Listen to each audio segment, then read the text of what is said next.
sebagai tax practitioner di sini ya mungkin nanti siang ini kita akan sharing-sharing ya soal natura dan kenikmatan. Sebenarnya sih peraturannya udah dari Juni, tapi kayaknya masih topik hangat nih. Jadi kayaknya kita coba bahas aja. Biasanya kalau saya bawain topik ini, Bapak Ibu tuh suka banyak nih pertanyaannya gitu, karena memang peraturannya suka menggelitik gitu, pengen banyak yang ditanyain gitu, karena kayaknya banyak benefit in kind di perusahaan Bapak Ibu masing-masing. Tapi nanti kita go through aja satu-satu biar sekalian sambil diskusi juga ya. Iya, feel free nanti Bapak Ibu jika ada pertanyaan langsung aja chat di kolom Q&A. Jika memang nanti ada waktu kita bisa interaktif, tapi kita prioritaskan dulu yang sudah typing di Q&A ya. Wow, sekarang sudah ada 119 participants sudah join. Apa kabar semuanya? Sehat? Semoga semuanya sehat dalam keadaan baik-baik saja walaupun ini sudah hawa-hawanya weekend, tapi thank you banget Bapak Ibu mau hadir dan attend Zoom TikTok kali ini untuk bareng-bareng kita mendengarkan insight terkait dengan pajak natura. Baik, nampaknya kita sudah bisa mulai, Ibu Clarita, untuk siang hari ini. Dan time's yours. Silahkan untuk bisa share. Oke, thank you Mbak Rosa. Saya share dulu untuk materinya ya.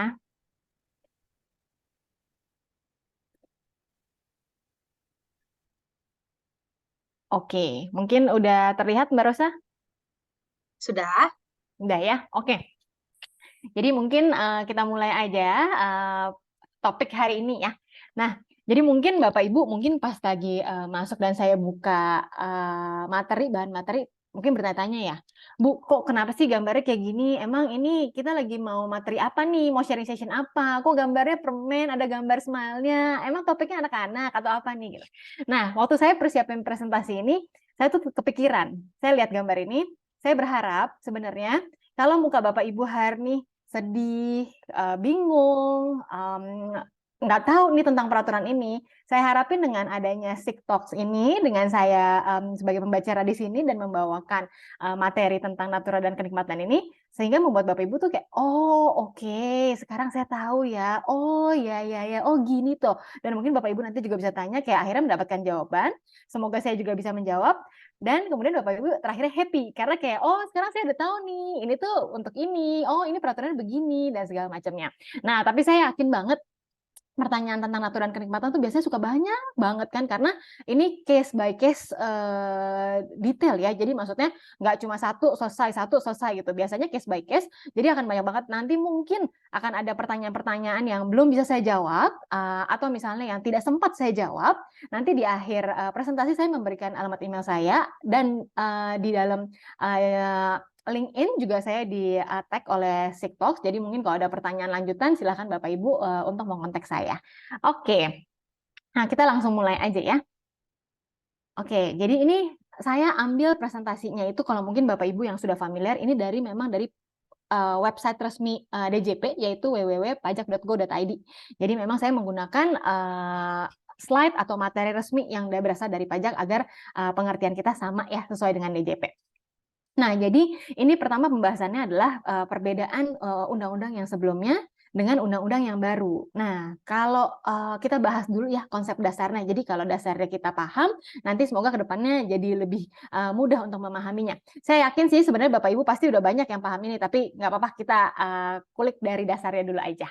Nah, jadi terkait yang undang-undang sebelumnya itu Undang-Undang 36 tahun 2008. Lalu seperti yang Bapak Ibu tahu ya, kita tuh ada Undang-Undang Omnibus Law yang banyak mengganti tentang peraturan-peraturan dan terakhir itu diganti dengan Undang-Undang HPP nomor 7 tahun 2021.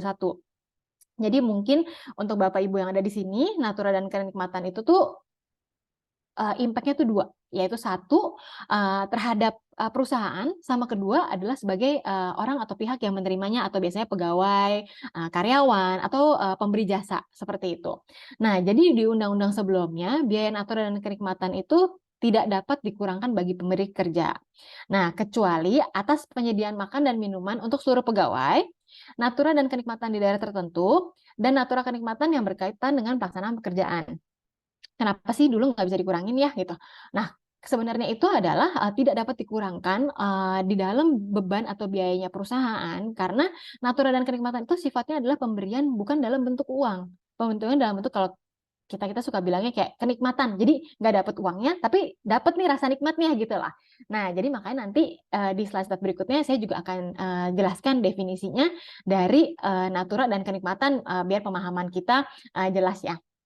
Nah, kemudian natura dan kenikmatan itu bukan objek bagi penerimanya. Itu adalah peraturan yang sebelumnya, kecuali yang diberikan oleh bukan WP yang dikenakan PPh final atau WP yang menggunakan norma perhitungan khusus. Nah, ini agak teknikal perpajakan sekali. Saya nggak tahu yang hadir di sini kebanyakan dari HR atau ada dari bagian finance, tax atau variatif, tapi mungkin ini sangat terkait dengan bagian biasanya HR dan juga dengan bagian finance, terlebih lagi bagian pajaknya ya. Nah, kayak gitu. Untuk undang-undang yang baru, biaya natura dan kenikmatan itu dapat dibiarkan sepanjang 3M. Biaya itu untuk mendapatkan, menagih, dan memelihara. Nah, kemudian untuk pengenaan untuk bagi penerimanya sendiri itu merupakan adalah objek pajak. Nah, kecuali atas diganti nih ada beberapa yang diperbaharui, yaitu kecuali atas penyediaan makanan, bahan minuman, dan yang disediakan bagi seluruh pegawai, kemudian natura dan atau kenikmatan yang disediakan di daerah tertentu, lalu natura dan kenikmatan yang harus disediakan oleh pemberi kerja karena keharusan pekerjaan, lalu natura dan kenikmatan yang bersumber dibiayai oleh APBN, APBD atau APB desa, dan natura kenikmatan dengan jenis atau batasan tertentu. Yang nomor 5 ini udah pasti baru banget dan ini yang paling ramai dibicarakan karena ini adalah batasan yang pengaturan. PMK ini adalah pengaturan batasan yang memang ditunggu-tunggu oleh wajib pajak karena waktu pertama kali Undang-Undang Omnibus keluar dan BIK disebutkan dapat dibiayakan, masih banyak kebingungan yang terjadi ya, karena belum ada peraturan pelaksananya, belum tahu seperti apa nih BIK yang dikenakan, bagaimana cara pengenaannya, kapan pemotongannya, atau perhitungannya bagaimana, itu belum tahu. Nah, dengan PMK 66 inilah diperjelas pertanyaan-pertanyaan dari wajib pajak sekalian. Oke, sekarang kita bahas terkait pembebanannya. Nah, jadi natura dan kenikmatan ini diberikan untuk yang berkenaan dengan pekerjaan dan berkenaan dengan jasa. Yang tadi saya bilang, biasanya penerimanya itu adalah karyawan, pegawai, dan yang berkaitan dengan pemberi jasa. Nah, dan pembebanan ini dapat dilakukan selama itu memenuhi konsep 3M, yaitu biaya untuk mendapatkan, menagih, dan memelihara. Oke. Nah, kemudian ini ketentuan teknis nih pembebanan biayanya. Pengeluaran untuk biaya kenikmatan yang memiliki masa manfaat lebih dari 1 tahun itu dibebankan melalui penyusutan dan amortisasi. Nah, sedangkan pengeluaran untuk biaya natura dan kenikmatan yang memiliki masa manfaat kurang dari 1 tahun itu dibebankan pada saat tahun terjadinya pengeluaran tersebut. Nah, pemberi kerja dan pemberi penggantian atau imbalan itu wajib melaporkan biaya natura dan kenikmatan dalam SPT tahunan PPh. Nah, untuk Bapak Ibu yang ada di divisi finance atau pajak mungkin bertanya-tanya, ini dilaporkannya bentuknya seperti apa ya? Daftar nominatifnya kayak gimana? Karena di PMK sendiri memang tidak mengatur. Nah, DJP pernah mengkonfirmasi secara verbal bahwa karena belum ada aturan yang mengatur sehingga daftar nominatifnya dipersamakan dulu dengan daftar nominatif terkait dengan daftar promosi. Nah, namun memang sepengetahuan saya DJP juga sedang merencanakan untuk mengeluarkan peraturan yang terkait dengan mekanisme pelaporan si biaya natura tersebut. Jadi mungkin Bapak Ibu kita tunggu aja ya. Biasanya kadang suka akhir tahun tuh suka banyak nih peraturan pajak-pajak yang muncul ya gitu. Jadi semoga nanti akhir tahun kita punya peraturan barunya, kejelasannya sehingga nanti untuk preparation SPT PPh badannya itu kita udah firm banget karena memang sudah ada underlying regulation-nya ya, kayak gitu. Nah, kemudian ketentuan sebagai pengurang penghasilan bruto sejak tanggal 1 itu tuh berlaku sejak tanggal 1 Januari 2022 untuk yang laporan tahun bukunya itu Januari Desember dan awal tahun buku 2022 bagi yang broken period biasanya kayak Juni Juli seperti itu. Nah, itu berlakunya di awal tahun 2022 atau untuk yang Juni Juli misalnya di Juni 2022-nya seperti itu.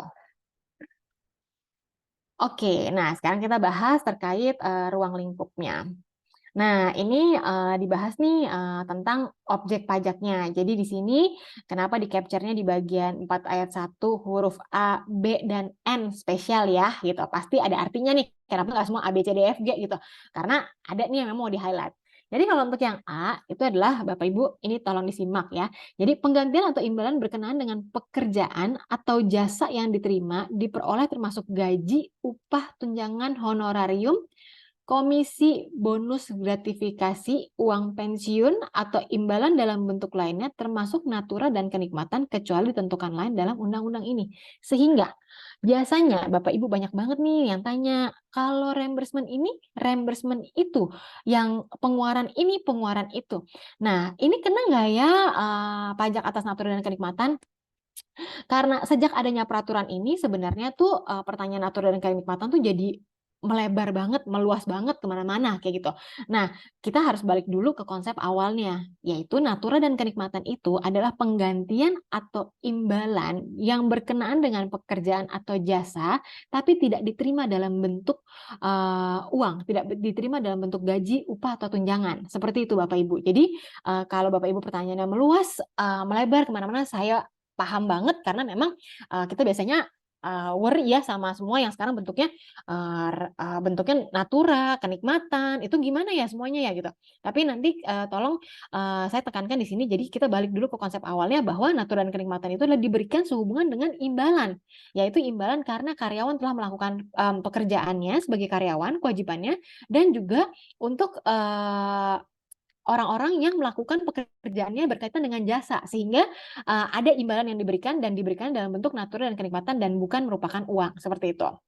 Nah, kemudian di sini juga di-highlight nih, hadiah dari undian atau pekerjaan atau kegiatan dan penghargaan. Karena banyak yang nanya, hadiah itu sekarang jadi natura dan kenikmatan bukan sih? Atau apa ya? Apakah itu termasuk natura atau termasuk kenikmatan? Nah, sebelum ada peraturan natura dan kenikmatan itu sendiri, hadiah itu sudah merupakan objek pajak. Tarif-tarifnya pun sudah ada. Jadi ada hadiah undian, hadiah karena perlombaan, hadiah karena pekerjaan. Nah, itu udah ada semua. Jadi harusnya tidak overlapping nih sama peraturan si natura dan kenikmatan, seperti itu. Nah, sama yang sering ditanya ini, premi asuransi. Sebenarnya sering ada banyak yang nanya, Bu, kalau premi asuransi kena nggak sih? Itu termasuk natura, termasuk kenikmatan. Karena sebelum peraturan ini ada, seperti yang saya bilang tadi, bahkan premi asuransi itu sudah merupakan objek pajak. Seperti itu Bapak Ibu, sudah dikenakan dan sudah ada di A1 untuk pegawai. Nah, jadi sebenarnya dengan ada atau tidak adanya peraturan itu, si premi asuransi tetap merupakan objek pajak. Seperti itu Bapak Ibu. Oke, saya next. Nah, ini yang tadi mungkin saya juga udah mention dari tadi ya berkali-kali ya. Jadi natura dan kenikmatan itu yang diberikan terkait hubungan pekerjaan jasa yang berkaitan dengan hubungan kerja dan transaksi jasa. Nah, ini nih Bapak Ibu, konsep awalnya kita harus pegang dulu. Ingat-ingat baik-baik ya, natura dan kenikmatan itu diberikan terkait hubungan pekerjaan dan jasa. Jadi ada pekerjaannya, ada jasanya, ada kewajiban yang dilakukan, barulah diberikan imbalan dalam bentuk natura dan kenikmatan dan bukan berupa cash atau berupa uang, seperti itu. Oke, nah ini.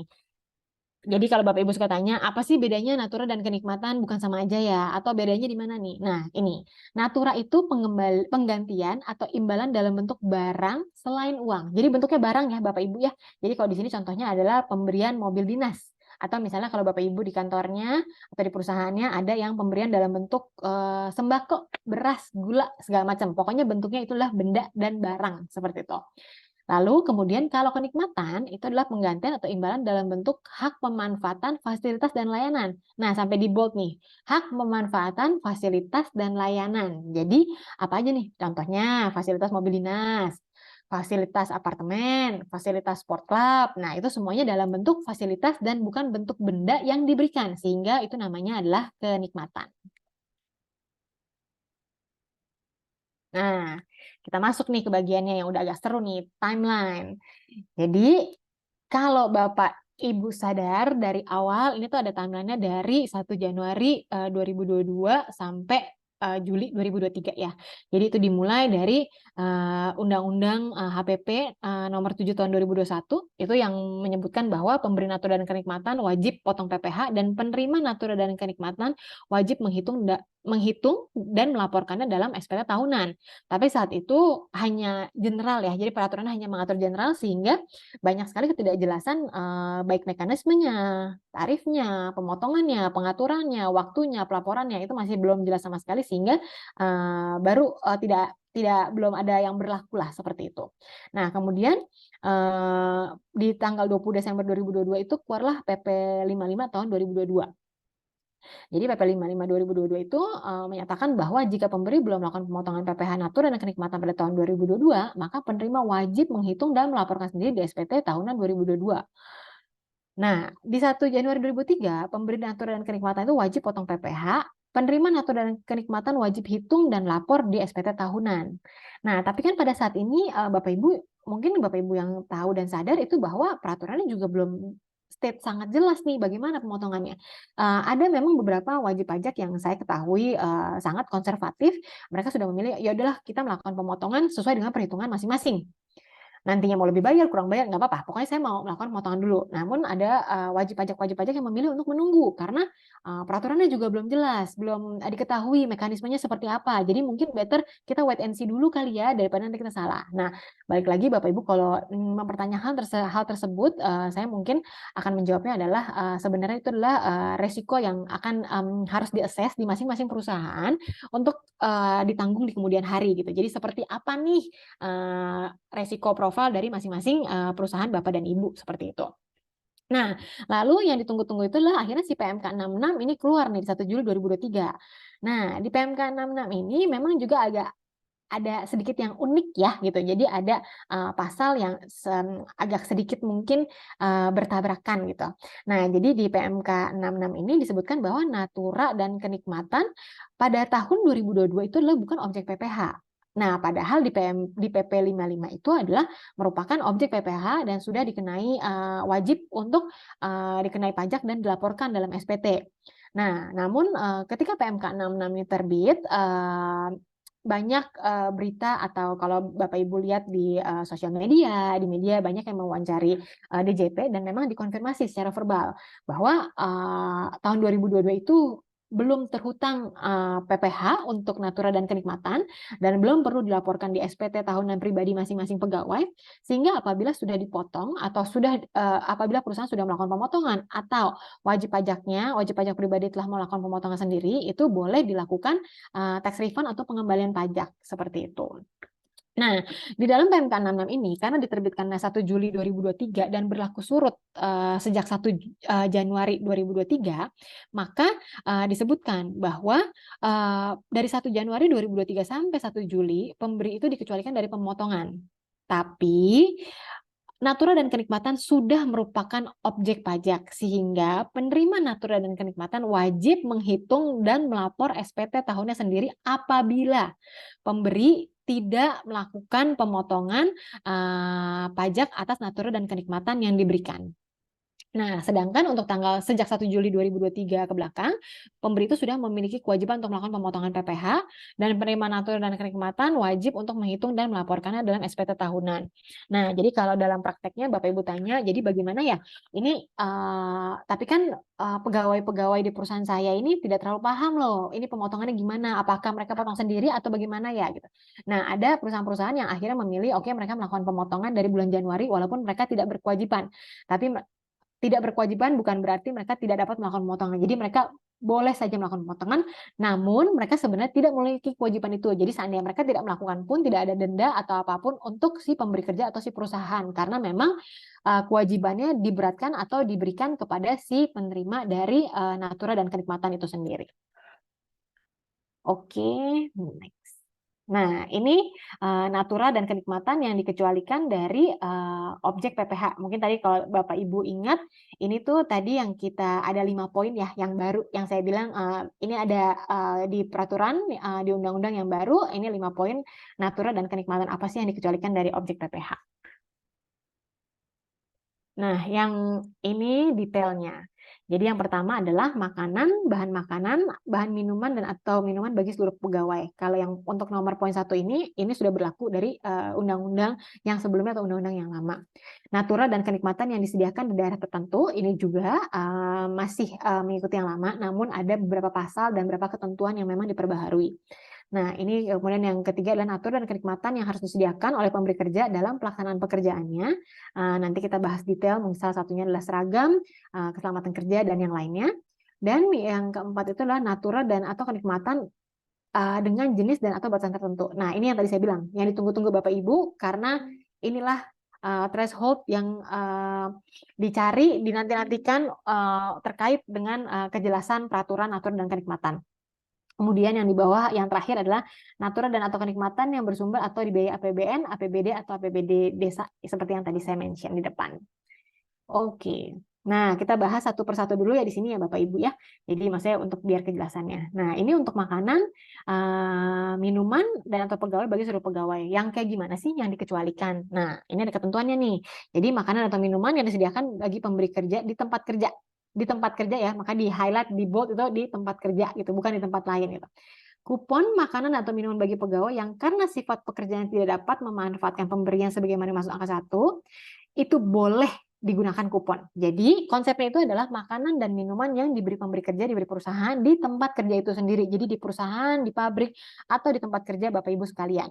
Namun untuk pegawai-pegawai yang memang karena pekerjaannya, karena fungsinya yang tidak dapat selalu stay di perusahaan, tidak selalu ada di kantor, dan mungkin kebanyakan 60-80% selalu ada di luar kantor, sehingga sekarang ini kupon makan atau voucher itu diperbolehkan untuk menjadi pengecualian BIK, karena memang sifatnya adalah sebenarnya makan atau minuman yang disediakan oleh pemberi kerja di tempat kerja, namun karena satu dan lain hal, karena fungsional dari si karyawan itu sendiri kebanyakan tidak ada di kantor, maka mereka berhak untuk mendapatkan voucher dari atau kupon untuk makanan dan minuman. Dan yang ketiga itu adalah bahan makanan atau minuman bagi seluruh pegawai, tapi dengan batasan nilai tertentu. Nah, ini dibahas nih kupon makan di sini, karena kalau ada nomor 1 tadi udah biasa di peraturannya sebelumnya juga udah ada, tapi kalau kupon makan baru nih, jadi dibahas nih kita di sini. Nah, kupon makanan dan atau minuman pegawai yang karena sifat pekerjaannya tidak dapat memanfaatkan pemberian meliputi bagian pemasaran, transportasi, dan dinas luar lainnya. Itu seperti yang disebutkan di slide yang awal ya. Nah, yang dimaksud kupon meliputi alat transaksi bukan uang untuk ditukarkan dengan makanan atau minuman atau penggantian biaya makanan, minuman oleh pemberi kerja atau reimbursement. Nah, ini di sini ada paragraf ini harus hati-hati juga nih Bapak Ibu. Nilai kupon dikecualikan dari objek PPh sepanjang tidak melebihi 2 juta per pegawai per bulan. Banyak nih ketentuannya, 2 juta per pegawai per bulan. Atau sejumlah pengeluaran makan minum di tempat kerja tiap pegawai per bulan jika pengeluaran tersebut lebih besar dari 2 juta per pegawai per bulan. Jadi, jika Bapak Ibu memiliki fasilitas atau pemberian makanan dan minuman untuk seluruh karyawan di dalam perusahaan atau di dalam pabrik atau di tempat kerja, dan itu melebihi dari 2 juta. Konsepnya adalah harus semuanya itu melebihi dari 2 juta per pegawai per bulan, maka standarnya itu boleh dengan angka tersebut. Tapi apabila itu variatif, jadi ada yang 1,3 juta, ada yang 1,2 juta, ada yang 1,2,5 juta, ada yang 1 juta, otomatis threshold yang dipakai adalah 2 juta per pegawai per bulan. Nah, apabila Bapak Ibu mau menggunakan sejumlah pengeluaran makan di minum di tempat kerja tiap pegawai per bulan, bisa saja. Namun ini harus adanya kekonsistensian ya. Jadi dalam artian memang harus konsisten, let's say 2.500.000 sepanjang tahun, sepanjang bulan untuk semua pegawai, dan konsisten dilakukan itu terus. Karena nanti jika ada pemeriksaan pajak atau pengecekan, nanti akan dinilai adalah kekonsistenannya dan juga adalah supporting dokumen yang membuktikan hal tersebut, seperti itu. Nah, disebutkan di sini juga adalah selisih lebih dari nilai kupon sebenarnya dikurangi nilai kupon yang dikecualikan itu adalah merupakan objek PPh. Jadi nanti Bapak Ibu akan ada tambahan administratif ya kalau mau ngitung natura dan kenikmatan yang sifatnya itu ada threshold-nya gitu. Karena yang di atas itu dikenakan pajak, yang di bawahnya tidak dikenakan pajak, seperti itu. Oke, nah ini adalah natura dan atau kenikmatan yang harus disediakan oleh pemberi kerja dalam pelaksanaan pekerjaannya.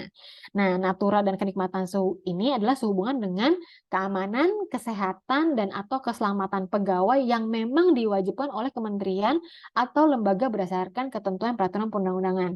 Nah, meliputi pakaian seragam, peralatan untuk keselamatan kerja, sarana antar jemput pegawai, penginapan untuk awak kapal dan sejenisnya, dan atau natura atau kenikmatan yang diterima dalam rangka penanganan endemi, pandemi, atau bencana nasional. Jadi kalau Bapak Ibu tahu ya, banyak banget nih yang nanya sama saya. Bu, kalau di kantor kami ada pemberian pakaian seragam, itu masuknya natura dan kenikmatan nggak ya gitu. Nah, saya bilang balik lagi nih. Di sini disebutkan jelas, natura dan atau kenikmatan sehubungan dengan persyaratan mengenai keamanan, kesehatan dan atau keselamatan pegawai yang diwajibkan oleh kementerian atau lembaga berdasarkan ketentuan peraturan perundang-undangan. Nah, cuma memang ini juga jadi agak lucu gitu. Kalau misalnya memang tidak terkait dengan keamanan, tidak terkait dengan kesehatan atau keselamatan pegawai yang dikewajibkan oleh kementerian atau lembaga berdasarkan peraturan perundang-undangannya, kan ada ya misalnya kayak mungkin restoran, toko yang memang menggunakan seragam nih biar enak dilihat ya gitu. Bukan karena alasan keamanan, kesehatan atau keselamatan. Apakah itu sebenarnya merupakan aturan dan kenikmatan gitu? Otomatis masuk ke dalam natura dan kenikmatan yang sehubungan dengan persyaratan ini otomatis enggak ya, karena tidak berkaitan dengan keamanan, kesehatan, dan keselamatan. Namun kalau ditanya apakah itu merupakan imbalan jasa yang diberikan kepada pegawai? Sebenarnya kalau dipikir bukan juga ya gitu, karena sebenarnya kan itu adalah kewajiban yang diberikan perusahaan untuk si pegawai tersebut. Kenapa? Karena dalam perjanjian pekerjaannya tidak ada disebutkan bahwa bekerja selama berapa jam dalam 1 bulan dan akan diberikan imbalan berupa bla bla bla bla, salah satunya adalah seragam. Karena biasanya seragam itu bentuknya adalah sifatnya wajib dari perusahaan atau misalnya toko atau misalnya restoran karena memang perusahaan menginginkan karyawannya menggunakan seragam demi tujuan tertentu lah seperti itu. Nah, jadi harus dilihat dari beberapa aspek ya Bapak dan Ibu. Oke, next. Nah, ini natura dan atau kenikmatan yang disediakan di daerah tertentu. Jadi mungkin saya nggak akan bahas terlalu banyak ya natura dan kenikmatan yang disediakan di daerah tertentu karena sebenarnya agak panjang dan detail. Jadi kalau Bapak Ibu tahu daerah tertentu di sini adalah daerah-daerah yang memang mungkin ada persyaratannya seperti letaknya, kondisinya, terus aksesnya dan segala macam. Karena natura dan kenikmatan di sini adalah memang dikecualikan dari pengenaan objek karena melihat dari daerah tertentu tersebut adalah daerah yang sifatnya atau biasanya itu adalah agak terpencil ya, agak jauh, agak susah untuk mengakses natura dan kenikmatan yang bisa didapatkan langsung sehingga otomatis perusahaan yang ada di sana harus membiayakan atau memberikan natura dan kenikmatan kepada pegawai yang tinggal dan bekerja di daerah tersebut seperti itu. Nah, natura dan kenikmatan itu meliputi apa aja sih gitu? Itu meliputi tempat tinggal termasuk perumahan, pelayanan kesehatan, pendidikan, peribadatan, pengangkutan, dan atau olahraga, tapi tidak termasuk golf, balap perahu bermotor, pacuan kuda, terbang layang, atau olahraga otomotif. Nah, dan natura dan kenikmatan ini juga diberikan untuk pegawai dan keluarganya ya, seperti itu. Nah, tapi di bold juga sepanjang lokasi usaha pemberi kerja mendapatkan penetapan daerah tertentu dari Dirjen Pajak. Jadi dalam artian di sini saya bilang, ketika Bapak Ibu memiliki perusahaan yang berlokasi di daerah tertentu itu pun harus minta approval atau minta persetujuan, melakukan permohonan persetujuan kepada DJP, apakah memang benar bahwa perusahaan Bapak Ibu itulah memenuhi persyaratan dijadikan daerah tertentu, sehingga nanti DJP akan mengeluarkan surat konfirmasi yang menyatakan bahwa ya Bapak Ibu memang perusahaannya berhak untuk dikategorikan sebagai daerah tertentu, dan natura dan kenikmatan yang diberikan untuk pegawai di sana bukan tidak perlu, tapi tidak dikenakan atau tidak dianggap sebagai objek PPh seperti itu.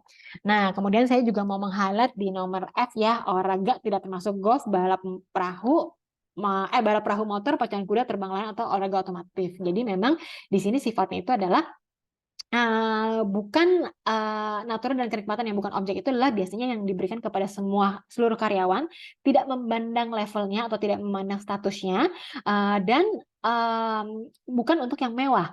Justru kenapa peraturan ini muncul? Karena peraturan ini muncul karena dirasa banyaknya natura dan kenikmatan yang diberikan kepada manajerial level atau level-level mungkin direksi ya. Jadi mungkin Bapak Ibu mungkin aware bahwa banyak perusahaan-perusahaan yang untuk level-level direksinya itu diberikannya bukan uang atau salary yang cukup tinggi, tapi melainkan fasilitas-fasilitas yang sebenarnya kalau diuangkan itu adalah sangat tinggi atau sangat mahal. Nah, tujuan dari pembentukan atau penerbitan PMK ini adalah atau peraturan-aturan kenikmatan itu adalah arahnya adalah ke sana karena untuk memajaki natura dan kenikmatan yang selama ini didapatkan dan ternyata dengan harga yang amat sangat tinggi untuk para penerimanya seperti itu. Next, nah ini tadi masih yang ke daerah tertentu yang saya sudah summary tadi di awal. Nah, ini adalah natura dan atau kenikmatan dengan jenis dan batasan tertentu. Nah, batasan dapat berupa kriteria penerima dan atau nilai, sedangkan kenikmatan itu bisa berupa kriteria penerima, nilai, dan atau fungsi. Nah, ini sama sebenarnya seperti yang tadi, selisih lebih nilai natura kenikmatan yang diterima atau dikurangi dengan batasannya itu adalah merupakan objek PPH. Seperti itu, Bapak Ibu. Oke, nah ini nih detail-detailnya yang saya bilang Bapak Ibu pasti tunggu-tunggu sejak dari peraturan Undang-Undang HPP diterbitkan sampai akhirnya si PMK ini terbit karena ini banyak dan menarik sekali.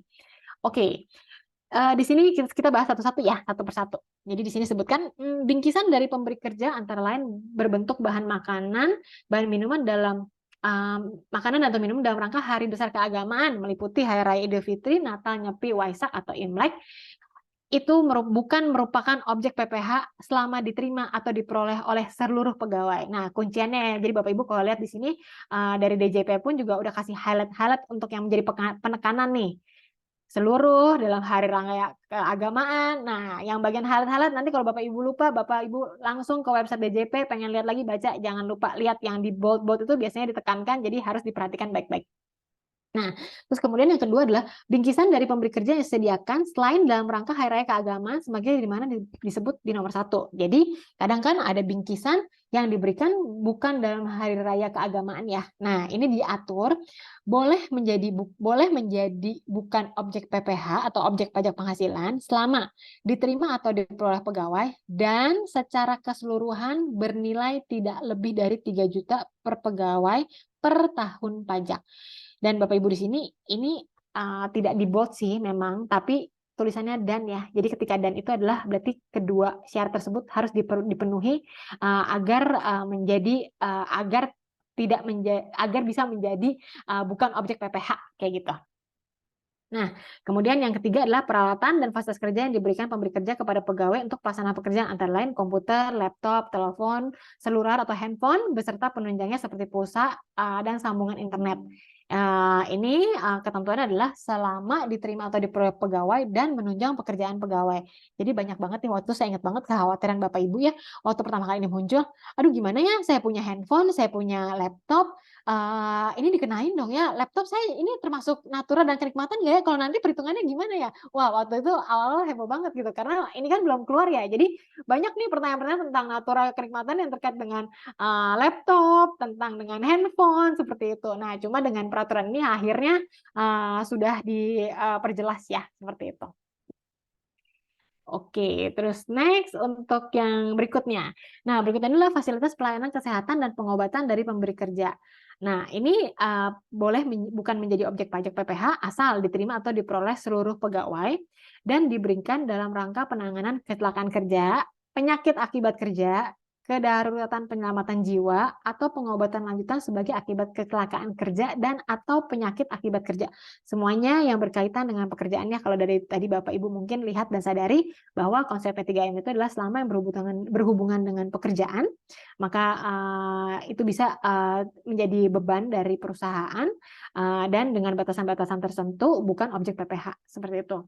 Nah, ini kemudian yang nomor 5 adalah fasilitas olahraga dari pemberi kerja selain fasilitas olahraga golf, pacuan kuda, balap, perahu motor, terbang layang dan atau olahraga otomotif. Ini tadi disebutkan, tapi kalau yang tadi khusus untuk daerah tertentu, ini untuk in general untuk semuanya ya.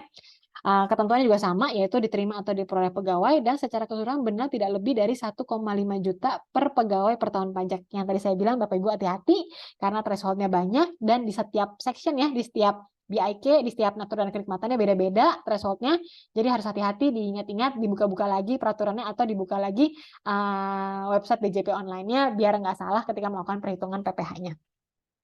Nah, kemudian ada lagi fasilitas tempat tinggal dari pemberi kerja yang bersifat komunal, di mana dimanfaatkan bersama-sama, antara lain mes, asrama, pondokan, atau barak, diterima atau diperoleh pegawai. Nah, ini saya ada cerita yang lucu nih.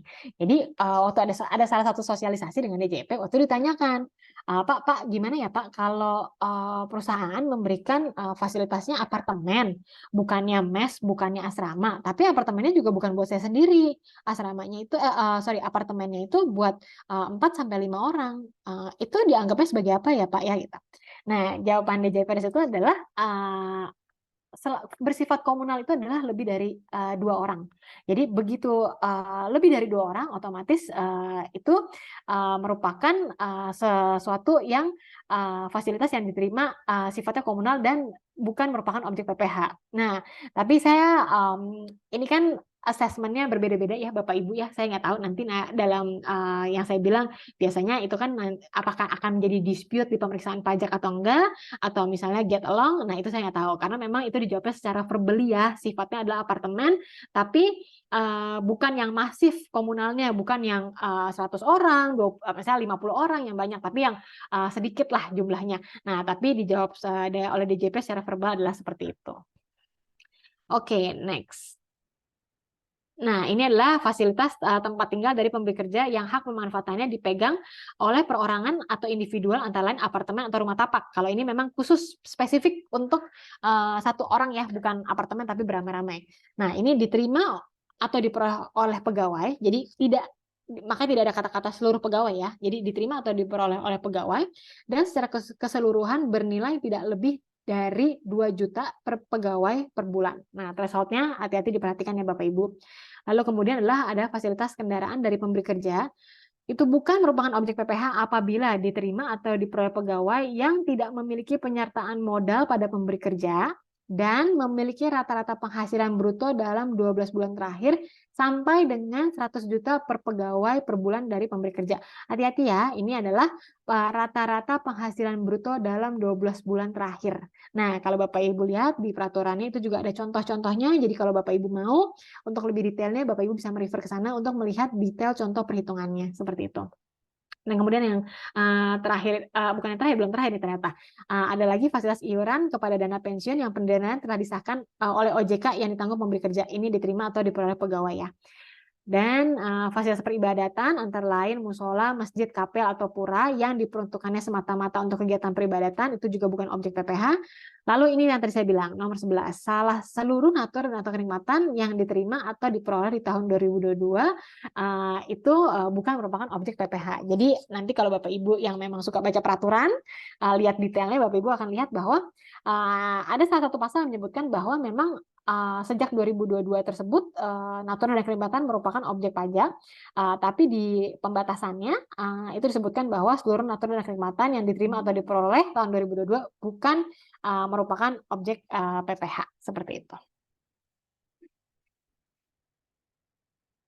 Oke, ini next-nya kita akan bahas tentang tata cara penilaian dan penghitungan natur dan kenikmatan. Kalau saya lihat di kolom Q&A-nya udah ada lumayan ya, ada 18 ya pertanyaannya, tapi mungkin kita lanjutin dulu aja ya, kita lanjutin sampai selesai. Semoga presentasi saya atau materi saya bisa menjawab pertanyaan Bapak Ibu sambil jalan, tapi nanti saya usahain untuk menjawab satu-satu pertanyaannya, seperti itu. Kita tampung dulu ya Tampung dulu ya. pertanyaannya, Iya, sambil siap. jalan along the way nanti mungkin ada materi yang ternyata, oh ini tadi pertanyaanku relate ke Betul, sini, betul, gitu. betul. Takutnya kan Gitu. udah semangat banget ya Mbak Rosa ya. Biasanya kayak, Iya, wah udahlah langsung nih tanya aja deh gitu. Nggak apa-apa, betul, nggak apa-apa, betul. nggak apa-apa. Nanti kita bahas satu-satu, tapi semoga dengan materi saya udah bisa menjawab semua pertanyaan Bapak Ibu ya. Oke, Ya, ya. kita lanjut ya. Silakan dilanjut. Oke, nah kita akan membahas tentang tata cara penilaian dan penghitungan natura atau kenikmatan. Nah, jadi ini kita ada natura dan kenikmatan.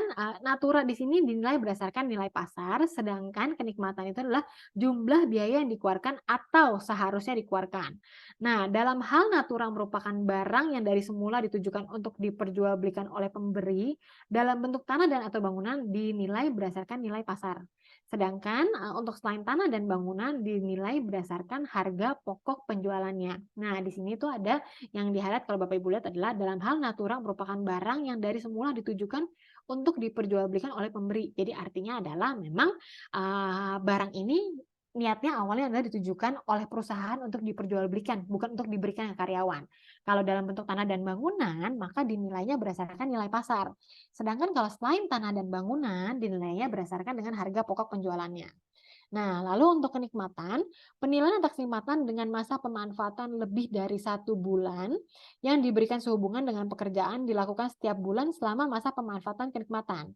Dalam hal kenikmatan diberikan lebih dari satu penerima atas suatu fasilitas, maka akan dilakukan alokasi secara proporsional berdasarkan pencatatan pemanfaatan kenikmatan. Nah, kalau Bapak Ibu lihat contohnya ya, ada nih fasilitas pemanfaatan olahraga yang harus akhirnya menjadi objek pajak dengan cara perhitungan proporsional. Nah, ini memang agak administratif ya. Jadi Bapak Ibu yang melakukan penghitungan itu harus teliti dan jangan sampai nanti perhitungannya salah untuk menentukan objek PPh-nya. Oke. Nah, natura saat pemotongannya nih. Natura pemotongan PPh dilakukan pada akhir bulan terjadinya pengalihan atau terutangnya penghasilan yang bersangkutan sesuai peristiwa yang terjadi terlebih dahulu. Nah, sedangkan kenikmatan pemotongan PPh dilakukan pada akhir bulan terjadinya penyerahan hak dan hak atau bagian hak atas pemanfaatan suatu fasilitas dan atau pelayanan oleh pemberi. Nah, Bapak Ibu harus diingat-ingat nih jangan sampai pemotongannya nanti terlambat ya, seperti itu.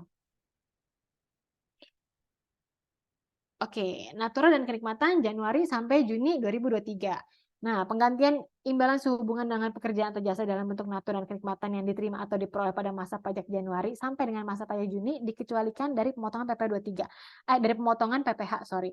Nah, ini yang tadi saya bilang. Jadi dari Januari sampai Juni bukan merupakan kewajiban perusahaan atau pemberi jasa ataupun pemberi imbalan untuk melakukan pemotongan PPh atas pendapatan yang diterima oleh pegawai, karyawan, ataupun pemberi jasa.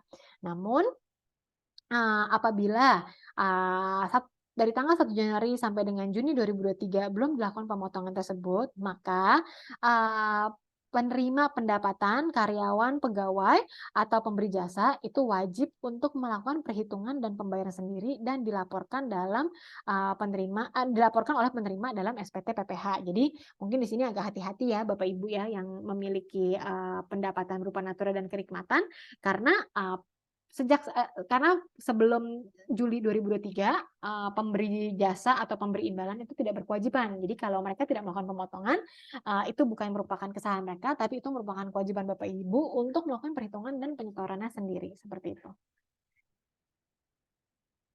Nah, ini dampak terhadap pelaporannya. Ini perhitungan PP 21, mungkin saya juga tidak akan bahas secara detail ya. Jadi Bapak Ibu mungkin bisa lihat nanti di slide, di materi, bahkan ada di peraturannya juga tentang perhitungan PP 21 ini. Karena ini memang sebenarnya ini it's very simple sih sebenarnya ya. Jadi disebutkan bahwa dia memperoleh gaji sebesar 5 juta dan mendapatkan fasilitas keanggotaan GoV sebesar 870.000 sehingga 870.000-nya itu adalah dianggap sebagai income dan dihitung dalam perhitungan PPh 21 seperti itu. Nah, ini nanti untuk bukti potongnya. Bukti potongnya nanti Bapak Ibu lihat kalau sifatnya natura dan kenikmatan nanti di nomor 6 ada nih di bukti potong penerimaan dalam bentuk natura dan kenikmatan yang dikenakan pemotongan PPh pasal 21. Nanti perusahaan Bapak Ibu akan mengisi di sini nih untuk natura dan kenikmatan yang diberikan. Sedangkan ini adalah untuk SPT PPh orang pribadi ya. Jadi yang Bapak Ibu kalau yang sebagai penerimanya natura dan kenikmatan yang mendapatkan natura dan kenikmatan di sini ini dimasukkan ke kolom ini. Penghasilan lainnya yang tidak termasuk objek pajak itu adalah untuk natura dan kenikmatan lain yang dikecualikan sebagai objek pajak ya. Jadi kalau yang tadi diperhitungkan dalam income, kalau ini khusus yang natura dan kenikmatan yang diterima tapi dikecualikan sebagai objek pajak atau bukan objek pajak. Oke, nah di sini saya sengaja nih selipin materi FAQ DJP. Jadi DJP itu kayaknya juga tahu nih terkait si peraturan ini kan banyak sekali ya pertanyaan-pertanyaannya ya. Jadi DJP juga merangkum FAQ yang mungkin Bapak Ibu juga bisa akses di DJP online ya. Sengaja saya put di sini karena kalau Bapak Ibu tahu sebelum-sebelumnya saya pernah membawakan sosialisasi belum ada FAQ ini pertanyaannya juga banyak nih sama gitu. Jadi masih luas lah kemana-mana gitu. Nah, cuma saya yakin setiap DJP sosialisasi juga pasti pertanyaannya banyak banget sehingga dirangkum. Nah, saya makanya merangkum di dalam karena saya udah menemukan ini sudah ada di isu, saya pikir I think ini sesuatu yang baik untuk kita bawakan sehingga Bapak Ibu semoga juga terangkum pertanyaan-pertanyaannya. Dan saya juga tidak ambil semuanya ya. Jadi kalau Bapak Ibu mau lihat fullnya yang tadi saya bilang bisa ke DJP online. Saya hanya mengambil yang mungkin terkait dan biasanya ditanyakan. Nah, ini ada pertanyaan nih. Bagaimana ketentuan PMK 66 2023 atas reimbursement? Jawaban dari DJP adalah reimbursement itu penggantian berupa uang merupakan objek PPh pasal 21 bagi pegawai yang menerima kecuali reimbursement kupon makan. Oke, nggak sampai di sini, di bawahnya saya masukin tambahan. Bagaimana ketentuan PMK 66 2023 atas biaya perjalanan dinas, tiket pesawat, hotel, entertain, termasuk apabila menggunakan skema reimbursement? Biaya perjalanan dinas sepanjang dalam rangka pelaksanaan tugas itu bukan objek PPh. Jadi Bapak Ibu yang nomor 1 dan nomor 2 jangan sampai salah definisi atau salah pengertian ya gitu. Karena kalau kita lihat dari yang poin 1 itu reimbursement itu adalah penggantian berupa uang yang mana merupakan objek PPh 21 bagi pegawai yang menerima kecuali reimbursement kupon makanan. Jadi jangan sampai Bapak Ibu berpikir kayak, oh berarti semua reimbursement ya, karena penggantian berupa uang itu merupakan objek PP 21. Karena diperjelas di bawahnya di poin kedua, bahwa biaya perjalanan dinas sepanjang dalam rangka pelaksanaan tugas itu bukan merupakan objek PPh. Walaupun sifatnya itu adalah reimbursement. Jadi kemarin juga ada nih yang pertanyaan ke saya, Bu mau tanya dong, kalau saya nih perusahaan, saya kan ke klien atau misalnya saya keluar atau saya memang ada kebutuhan, pekerjaan yang membutuhkan saya, keluar, biasanya saya reimbursement nih sifatnya karena tidak ada fasilitas mobil dari penyediaan dari kantor. Kalau itu termasuk BIK ya? Nah, itu juga pertanyaan yang mirip nih dengan yang poin 2 karena, jika sifatnya itu merupakan, berkaitan dengan pekerjaan dan itu bukan imbalan, akibat kewajiban yang diberikan oleh karyawan atau pegawai, oleh karena itu adalah masuknya biaya operasional. Sehingga itu bukan, merupakan objek natural dan kenikmatan yang nantinya akan, dipotong pajak di penghasilan Bapak Ibu sekalian, seperti itu. Oke, next-nya saya akan bahas tentang pertanyaan tentang fasilitas kendaraan. Nah, ditanya nih, bagaimana ketentuan PMK 66 atas car ownership program disesuaikan dengan skema COP, fasilitas pembiayaannya atau fasilitas kendaraannya? Nah, saya rasa ini benar ya Bapak Ibu jawabannya karena saya rasa konsep atau fasilitas tiap perusahaan itu tidak sama ya gitu, baik jumlahnya, baik caranya, baik mekanismenya, baik pemberiannya gitu. Jadi mungkin ini tuh harus satu one by one ya, case by case. Bagaimana nih COP-nya? Apakah selama ini sudah dipotong atau belum? Karena saya juga mengetahui ada beberapa perusahaan yang memang sudah memberikan COP, tapi COP tersebut sudah di gross up atau perhitungannya sudah dikenakan perhitungan pajak tapi ditanggung oleh perusahaannya. Ada juga yang seperti itu. Nah, jadi harus dilihat dan dipelajari dulu seperti apa nih mekanisme dari COP tersebut. Nah, ini mohon penegasan terkait Cap 220/2002 jawaban dari DJP adalah pasca Undang-Undang HPP sepanjang terkait dengan pemberian imbalan pekerjaan, jasa maka bisa dibebankan 100%.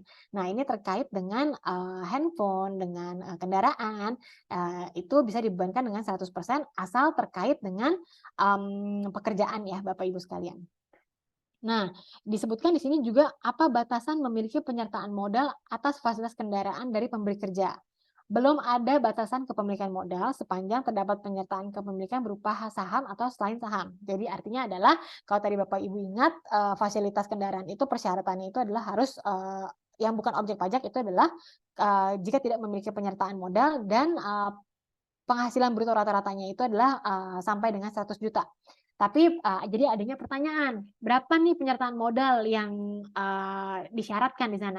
Tapi sampai sekarang belum ada peraturan yang mengatur itu sehingga DJP menjawab sepanjang terdapat pernyataan berapapun kepemilikannya maka si penerima tersebut harus menganggap natural dan kenikmatan itu sebagai objek PPh.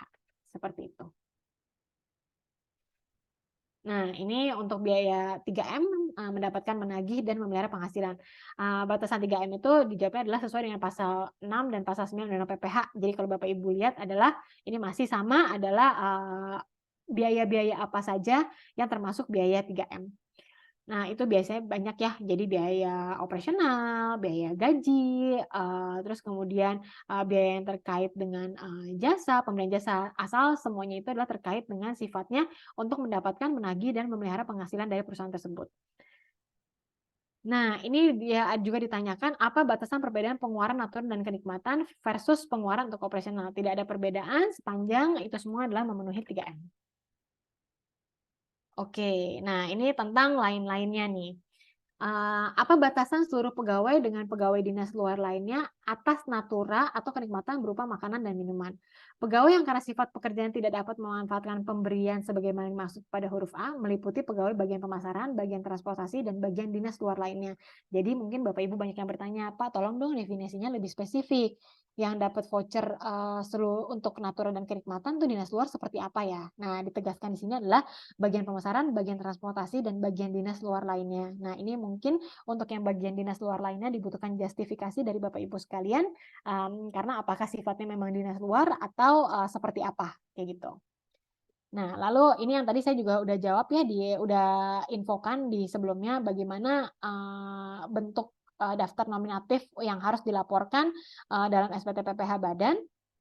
Nah, bentuk DAFDOMI ini adalah sedang dalam proses penerbitan pengaturannya. Jadi tunggu aja Bapak Ibu ya. Biasanya tuh akhir tahun kita suka banyak dapat hadiah-hadiah dari DJP berupa peraturan pajak baru. Jadi Bapak Ibu tunggu aja ya. Nah, tapi ini disebutkan bahwa kurang lebih sama dengan DAFNOM promosi. Tadi saya sudah infokan ya di depan. Nah, lalu kemudian bagaimana ketentuan PMK 66 2023 atas PPh ditanggung perusahaan? PPh ditanggung perusahaan PPh ditanggung perusahaan adalah kenikmatan pegawai dan itu merupakan objek PPh 21. Nah, jadi bagi Bapak Ibu yang familiar nih dengan perhitungannya, ada perhitungan gross, gross up, dan net. Bagi yang perhitungannya itu adalah net, di mana PPh ditanggung perusahaan, itu adalah merupakan kenikmatan pegawai dan merupakan objek PPh 21. Lalu ada yang bertanya, Bu, jadi bagaimana sekarang semua jadi gross up kah?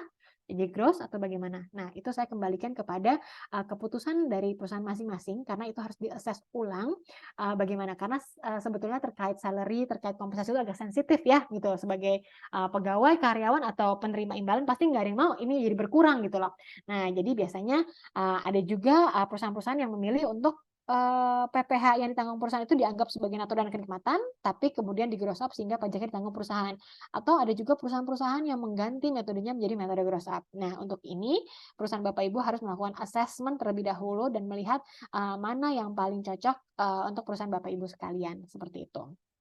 Nah, kemudian ditanya, bagaimana ketentuan PMK 66 2023 atas sumbangan kedukaan dalam bentuk natura?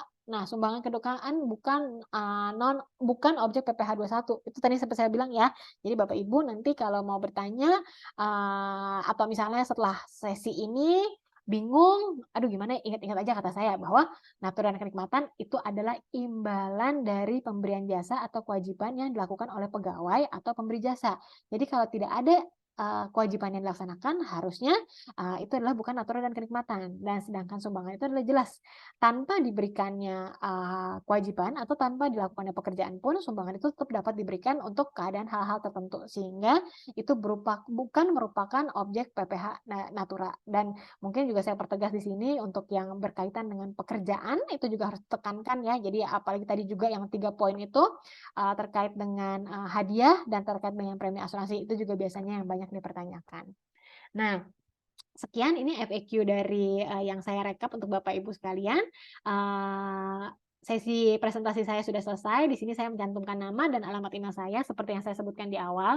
Jika nanti mungkin ada pertanyaan yang belum saya jawab saat ini karena saya butuh melakukan pengecekan ulang atau mungkin waktunya tidak sempat, Bapak Ibu boleh email ke saya atau Bapak Ibu boleh message saya di LinkedIn karena Bapak Ibu tinggal buka ke Jobstreet, lihat saya di tag, nanti langsung DM aja ke sana, seperti itu.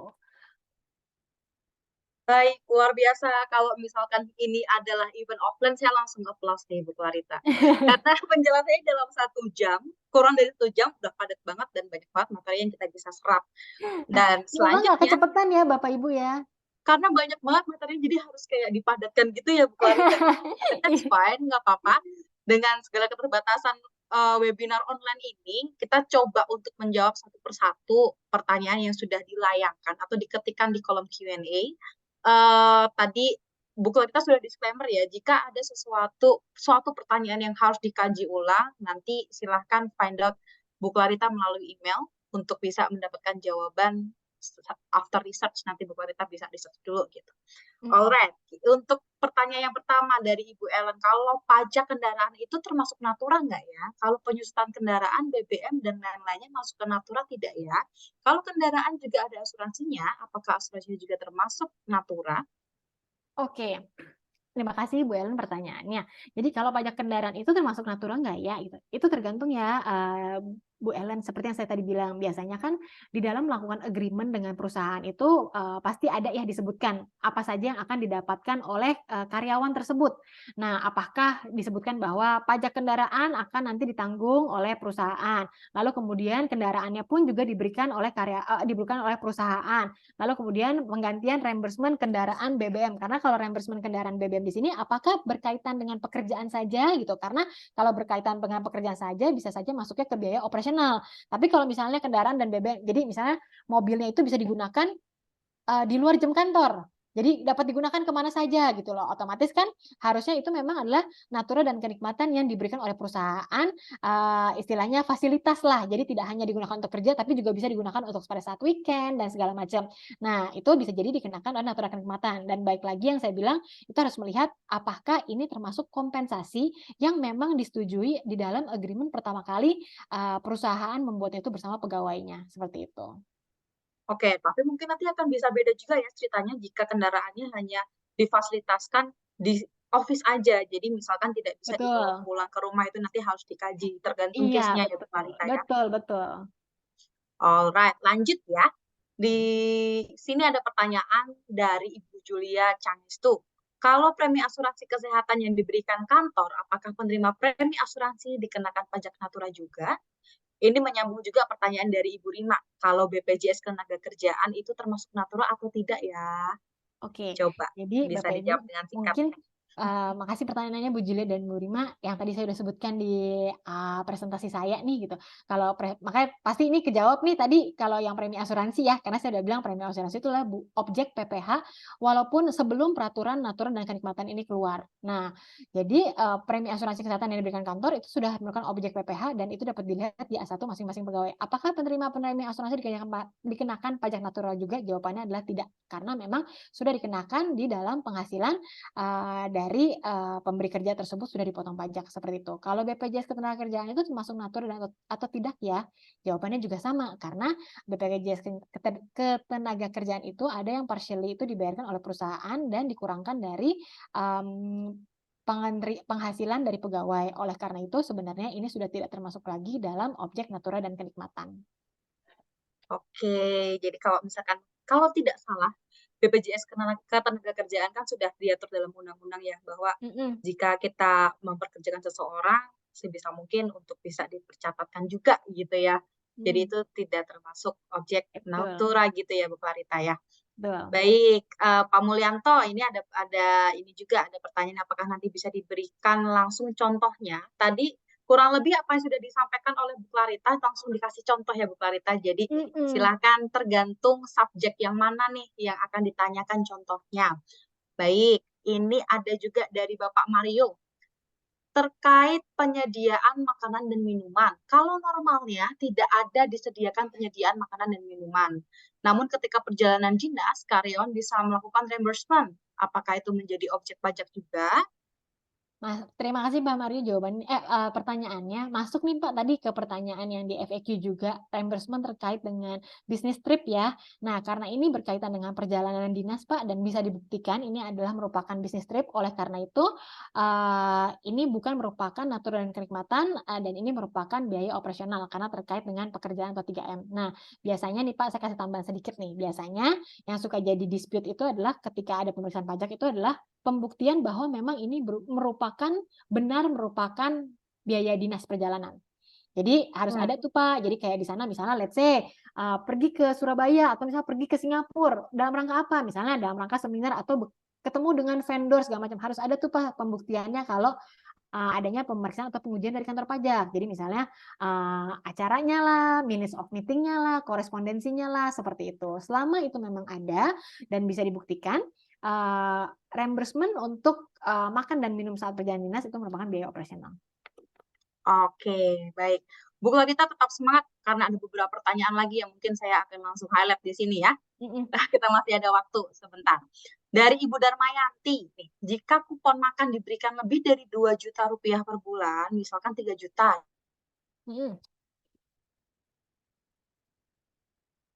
Halo.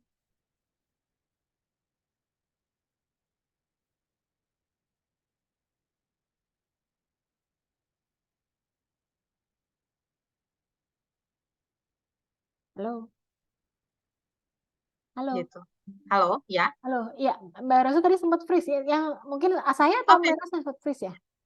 di saya kayaknya. Oh, oke. Jadi terkait dengan selisih misalkan lebih dari 2 juta nih Bu, tadi uang makannya 2 juta per bulan, jadi selisihnya let's say diterimakan 3 juta, kan 2 ke 3 juta kan ada selisih 1 juta tuh gitu. Nah itu nanti diperhitungkan pajaknya di mana nih gitu. Oke, selisih 1 juta itu adalah nanti akan menjadi komponen dari income dan dia akan dilakukan perhitungan dijumlahkan dengan income-income yang lain atau dengan kompensasi lain yang berupa uang dan dikenakan PPh 21 dengan layer tertingginya adalah yang di 35%. Nah, tapi juga saya lihat tadi ada pertanyaannya kalau nggak salah apakah perlu dipisah ya tadi dari Bu Dari Ibu sebentar. Wah, karena saya banyak sekali ini Iya, saya ke pertanyaannya. scroll ke bawah tadi dari Ibu Darmayanti dah. Darmayanti ya. Nah, dan pertanyaan adalah dan untuk biaya natura ini apakah perlu dipisah antara yang objek dan bukan objek pajak? Iya, Bu. Tadi kalau dilihat plafon SPT-nya, yang bukan objek ada kolomnya sendiri, yang ada yang objek itu sendiri. Karena kan yang objek nanti akan digabung dengan income lain yang juga objek PPh, lalu kemudian perhitungannya dilakukan tarif progresif. Sedangkan yang bukan objek PPh cuma dilaporkan saja, nggak diapa-apain, nggak kena pajak kayak gitu. Oke, baik. Ini ada juga yang menarik. Ada lagi pertanyaan terkait dengan BPJS. Saya kira kalau ada kaitannya dengan BPJS tadi sudah terjawab ya dari Ibu Clarita ya. Ini pertanyaan lain adalah kalau COP Car Ownership program pinjaman pembelian mobil yang bunganya dibayarkan perusahaan yang dilaporkan sebagai BIK hanya bunga saja kah atau harga pokok mobilnya juga? Wah, ini Oke. sangat detail nih. Kalau COP Car Ownership program pinjaman pembelian mobil yang bunganya dibayarkan perusahaan. Nah, pertanyaannya adalah untuk mobilnya sendiri itu juga dibayarkan oleh perusahaan kan ya konsepnya. Sepengertian saya COP itu adalah biasanya kan karena ada pilihan nih dari perusahaan apakah COP-nya itu nanti mau dalam bentuk uang setiap bulannya selama 5 tahun atau dalam bentuk mobil langsung dan dibantu dengan cicilan. Nah, mungkin seluruhnya itu adalah kalau tadi dilihat adalah si natura itu sifatnya adalah berupa barang ya. Jadi kan sebenarnya dapat nih barangnya, mobilnya itu dapat dan ditambah dengan fasilitas untuk melakukan pemberian interest, pemberian bunga. Nah, itu semua termasuk dalam natura dan kenikmatan. Baik. Boleh saya bacakan 2 pertanyaan lagi ya, Bu Clarita? Karena waktu Boleh. terbatas, ya. Dan nanti kalau misalkan Bapak Ibu belum merasa puas dengan jawaban atau ada pertanyaan belum sempat terjawab, silahkan follow LinkedIn Ibu Clarita F. Kurnia, saksikan beberapa series webinar yang Bu Clarita nanti akan juga laksanakan di luar forum ini, ya. Baik, 2 lagi yang saya pilih pertanyaannya adalah terkait dengan, sebentar tadi ada yang di luar topik. Oke. Dari Bapak Ivan, saya bertanya, saya fokus ke HR. Perihal Natura ini, apakah memang dalam proses perhitungan Natura hanya fokus pada level payroll sampai dengan report finance? Terkait HR, saya akan fokus ke sosialisasi saja dan orientasi for build of finance department. Mungkin maksudnya pertanyaannya Pak Ivan adalah apakah ini hanya fokusnya ke HR dalam perihal Natura ini apakah memang dalam proses perhitungan Natura hanya fokus pada level payroll sampai dengan report finance? Terkait HR saya akan fokus ke sosialisasi saja dan I see kayaknya mungkin Pak Ivan dari bagian HR bertanya nih apa sih hubungannya HR dengan semua ini gitu? Apakah sebenarnya HR tuh itu kan hanya bagian payroll, harusnya HR nggak ikut-ikutan ya. Nah, menurut saya Pak, setiap perusahaan itu penempatan HR-nya tuh juga beda-beda. Ada divisi yang memang payroll digabung dengan apa, atau ada dengan divisi payroll sendiri. Karena setahu saya juga divisi HR itu juga banyak dan variatif. Nah, Memang tapi ini dibutuhkan kerjasama antara finance dan tax, finance dan pajak, dan juga dengan HR, karena ini terkait dengan karyawan, income-nya karyawan, dan juga terkait dengan pajak, cara perhitungan dan pembebanannya. Nah, dua ini harus ikut-ikutan nih Pak, dua-duanya harus join. Dan kalau ditanya HR di sini saya rasa penting juga untuk Bapak yang tadi Bapak bilang juga sosialisasi dan juga orientation for build finance department itu betul Pak ya. Tapi mungkin perlu juga diketahui maksudnya teknikal dan segala macam karena yang saya takutkan adalah biasanya kalau employee ada komplain dan segala macam kadang-kadang lainnya langsung ke HR dulu nih sebelum ke payroll gitu. Ini gimana sih segala macam. HR nih yang membuka. Nah, jadi mungkin even better juga kalau dari HR punya better understanding terkait ini, Pak. Kayak gitu sih. Awesome, semoga menjawab ya, Pak Ivan. Dan yang terakhir, ini ada tapi substansinya ada 2 nih. Ada yang bertanya juga nih, Bu. Kalau misalkan fasilitas olahraga itu bagaimana, ya kan? Terus ada juga yang bertanya bahwa kalau kita mau mengadakan family gathering atau employee gathering, apakah itu juga termasuk Natura harus dilaporkan? Lalu ada juga yang bertanya terkait dengan medical check up. Ini ada beberapa pertanyaan terkait dengan medical check up. Apakah itu juga harus menjadi objek pajak Natura atau tidak? Oke, saya jawab dari yang tadi pertama dulu fasilitas olahraga ya.